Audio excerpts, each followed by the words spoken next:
Welcome to ADA Trivia, ADA 30th Anniversary Edition.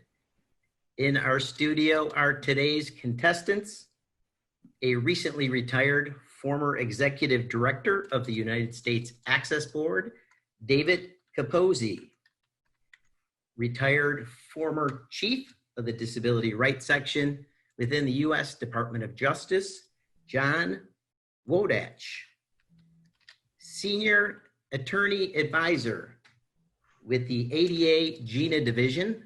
Thank goodness we still have someone working for the government. Sharon Rennert. Hey. And now, here is your host for today's ADA Trivia Contest, Mr. Peter Berg. All right, thank you very much, Johnny, and thank you, contestants, for joining us today. Welcome to everyone joining us out there for our 30th ADA Anniversary ADA Trivia Contest. We are pleased to have with us our fantastic contestants today. We appreciate them.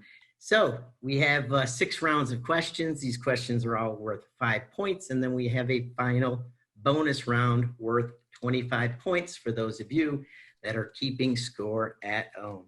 So here we go. Sharon, when the employment provisions of the ADA first took effect for private employers, employers with how many employees were covered? When it first took effect? When it first took effect. 20 or more. All right. Sharon is on the board first. John, we're starting out slow for our retired participants. We're giving John a true-false question. John, there are only 2 possible answers, true or false. This question. John, businesses must give primary consideration to the requested method of communication made by a customer that is deaf, i.e. if the customer requests an American Sign Language interpreter to communicate, the business must give primary consideration. That's false. And I can never just say one thing. There's a difference in the regulations for Title II and Title III. What you've articulated is the standard for public entities have to give primary consideration to the request of persons with disabilities for effective communication. Private entities covered by Title III, public accommodations do not. Excellent. Thank you for that clarification. No bonus points, but we appreciate the clarification. For full disclosure, I do want to say before we started today, John was required to wash off the notes he had written on his arm and marker before we got started. Now, right? No advantage. That's the other arm. Yes. All right. Mr. Cappozzi, the 1991 ADA standards for accessible design were also known by this acronym. What is that acronym? The 1991 ADA standards. Well, we called them ADAG, the Americans with Disabilities Act Accessibility Guidelines. Justice called them the ADA standards. Very good. That is the answer we were looking for. Oftentimes people would refer to them as ADAG or baby ADAG. Very good. First round is down. Everyone can take a deep breath. Everyone is on the board. Well done. Well done. All right. We move on to our second round. Sharon. I want to quit while I'm ahead. Can I phone a friend? Sharon, reassignment to a vacant position is sometimes referred to as accommodation of what? Fill in the blank. Reassignment to a vacant position is sometimes referred to as what? As the reasonable accommodation of last resort, because it's considered the most extreme. You would be leaving your current position and going to an appropriate vacant position. So hence the name accommodation of last resort. That is correct. Well done. Sharon, in the lead again. Mr. Wodatch, on question number 2. John, would you please provide us with 2 examples of what the regulations refer to as other power-driven mobility devices? 2 examples of OPMDs. OPMDs. A Segway is one. A miniature golf cart can be another. You are correct, sir. Thank you very much. John Wodatch, 2 for 2 as well. All right, David, let's keep the streak going. All right, David, the original 1991 ADA standards required that 1 out of every 8 accessible parking spaces also be van accessible. The 2010 standards changed the scoping to what? 1991, 1 out of every 8 accessible spaces needed to be van accessible. The 2010 standards changed the scoping to 1 in 6. 1 in 6. Nicely done. Nicely done. We've got a horse race here, neck and neck, as we enter into round 3. I can feel the contestants' confidence building as we go along here. All right, back to Sharon Rennert. All right, Sharon, the EEOC enforcement guidance on reasonable accommodations and undue hardship was revised following what U.S. Supreme Court decision? You know, I'm drawing a blank.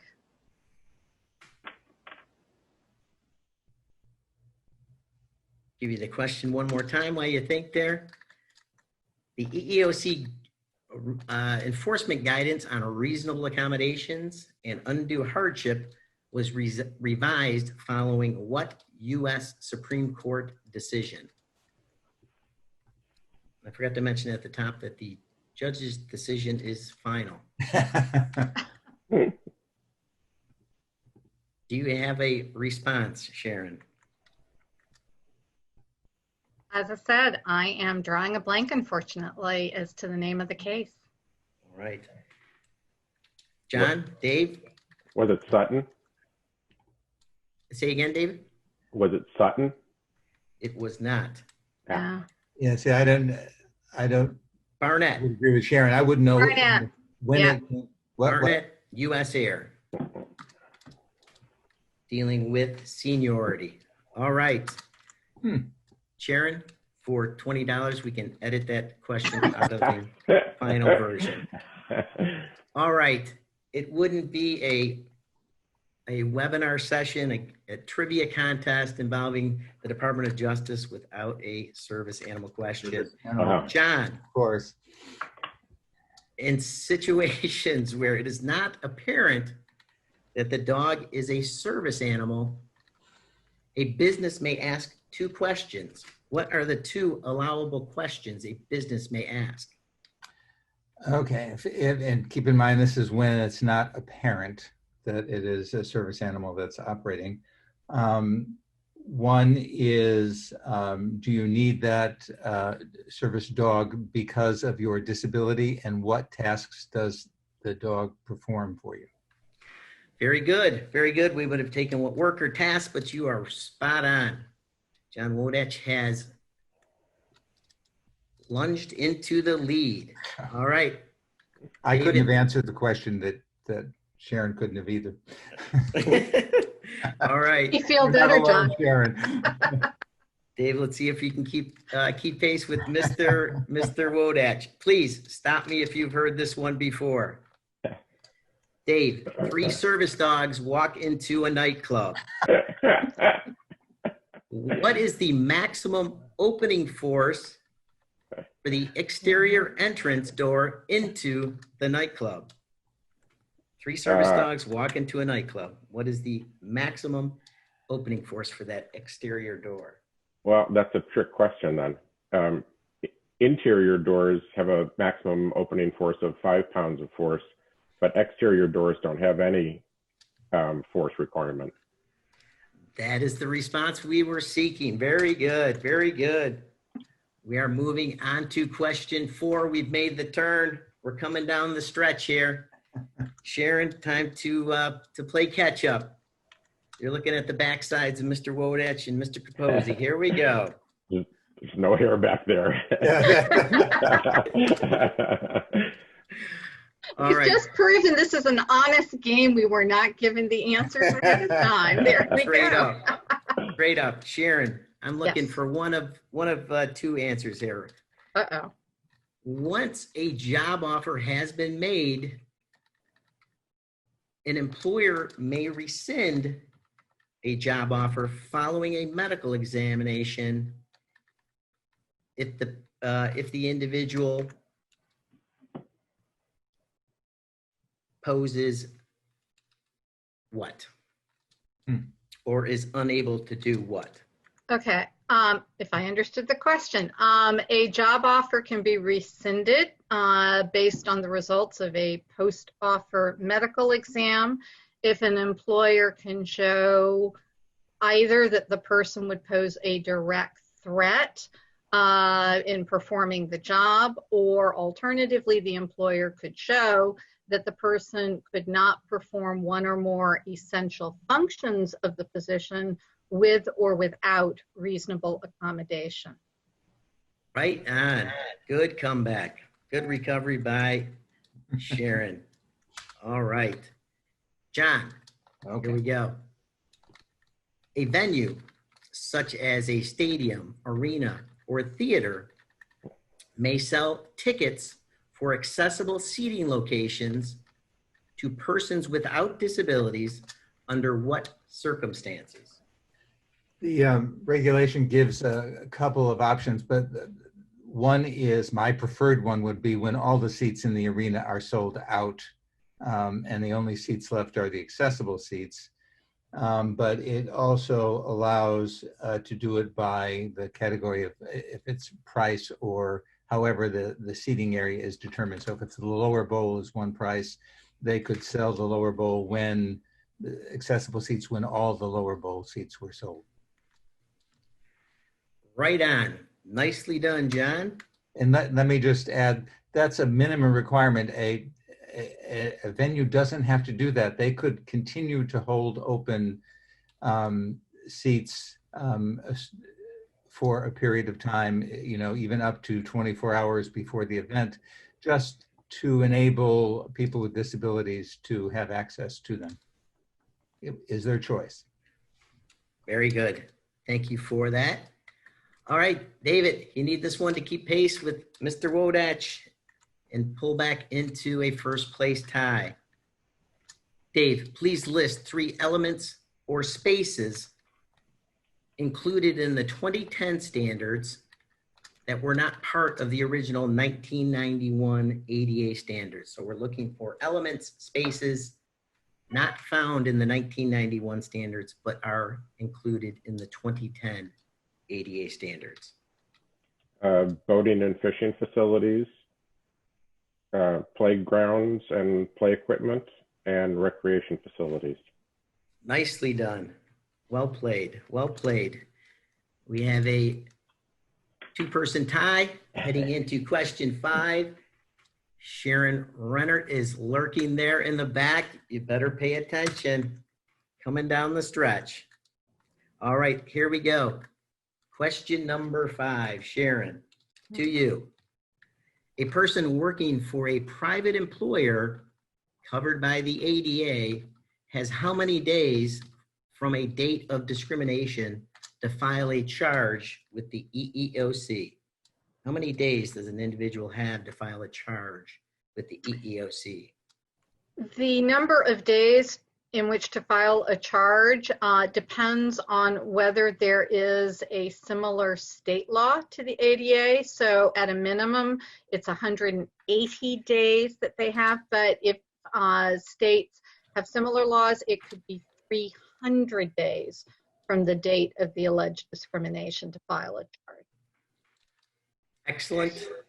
Pulled back into a tie with Mr. Wodatch and Mr. Cappozzi.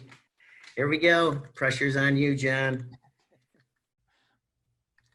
John, a business retrieving items from a shelf for someone that uses a wheelchair is an example of what ADA requirement? It's Business retrieving an item from a shelf for someone that uses a wheelchair.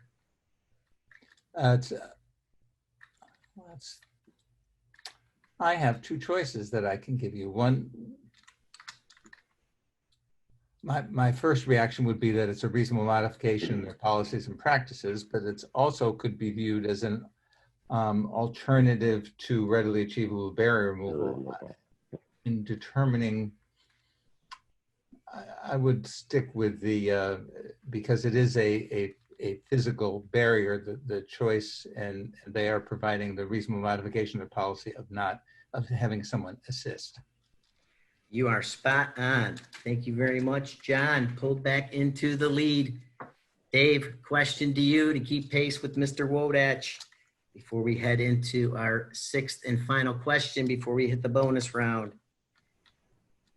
Dave, what is the ADA requirement for businesses to remove architectural and communication barriers in their existing facilities?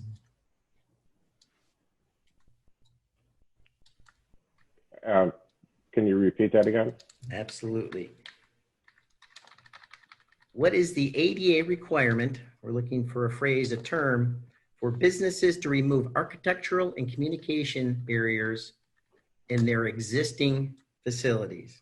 Okay, I just wanted to make sure that you said businesses. So it's whether it's readily achievable to do so. You are spot on. Mr. Wodatch gave you some help there. Not that you wouldn't have gotten it yourself. Very good. Well done. Well done. Going into our final question for our contestants before our bonus round. We have a two-person tie with Mr. Wodatch, Mr. Cappozzi. Sharon is just one question back. Here we go. Sharon, excluding DOJ, the U.S. Department of Justice, and the Equal Employment Opportunity Commission, name two other federal agencies with enforcement responsibilities under the ADA. Other than DOJ and EEOC, two other federal agencies with enforcement responsibilities under the ADA. The Department of Transportation and I want to say it's the communications, and I'm trying to remember, Federal Communications Commission. FCC, we'll take those two responses, Sharon. Yes, thank you. All right. Sharon is pulled into a tie. John, Dave, the pressure's on to take that lead back over. John,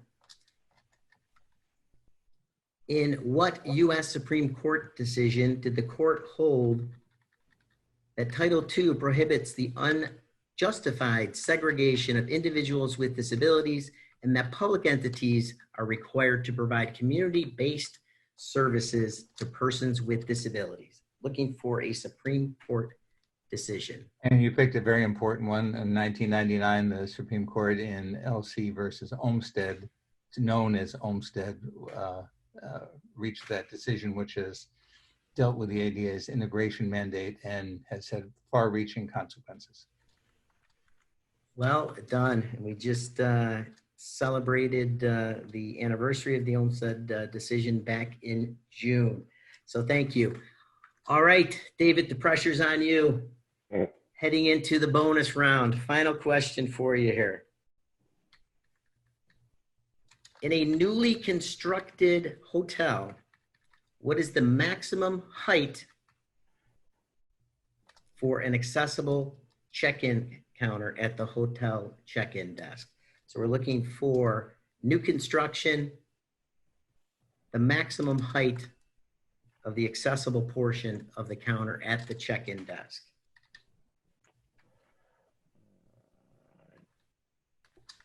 This is going to be a guess. 34 inches. That is not correct. It can be 32. 36. Okay, that was my third guess. 36. So Mr. Wodatch. Oh, John wins. Well, we've got the bonus round. Okay, all right. And here we go. Bonus round is worth 25 points. Remember, the judge's decision is final. All right, here is our final question. It is fill in the blank, thanks to the ADA. So, Sharon, complete the sentence. Thanks to the ADA. Thanks to the ADA, individuals with disabilities are more a part of all kinds of workplaces today. That it is not not unusual anymore or unheard of anymore to see people with quite a wide range of disabilities in all kinds of workplaces doing all kinds of jobs. Obviously, there is still much more to be accomplished, but I do think it is important to note that it has become more standardized in workplaces to provide reasonable accommodations, to understand what that is, to look beyond the disabilities, to really look at the ability of people to do various kinds of jobs. So thanks to the ADA, I think we are much further along the road than we would have been without it in terms of employment of people with disabilities. Outstanding. John, thanks to the ADA. Okay. Thanks to the ADA, the built environment is becoming much more accessible to people with disabilities, and policies and procedures like allowing service animals and providing sign language interpreters and websites that are accessible. Because of those policies, people with disabilities are now being able to participate in everyday American life like everyone else. Excellent. Thank you, John. And Dave, finish off our bonus round. Thanks to the ADA. I'll be even briefer. Thanks to the ADA, 100% of public buses in America are currently accessible. All right. Thank you all. The judges are tabulating the results. And after further consultation, we have a winner, Mr. John Wodatch, with a 5-point victory over Sharon and Dave. Congratulations, John. You've won a year's supply of rice-a-roni, the San Francisco treat. We are happy that you all joined us. There are lovely parting gifts for all of you. And we had some fun here today, but most of all, we're here to bring attention and recognition to the 30 years of progress that has occurred since the signing and implementation of the Americans with Disabilities Act. And the three of you have played a significant role in implementing the ADA and securing rights and the full inclusion of people with disabilities in all aspects of society. So on behalf of the ADA National Network, I want to thank you, Sharon, John, Dave, for joining us today. And thank you for all of your hard work in working for people with disabilities throughout the United States. So thank you, everyone. This has been ADA Trivia, the ADA 30th Anniversary Edition. This has been recorded at our Burbank, California studios, and we look forward to seeing you all next time. Good day.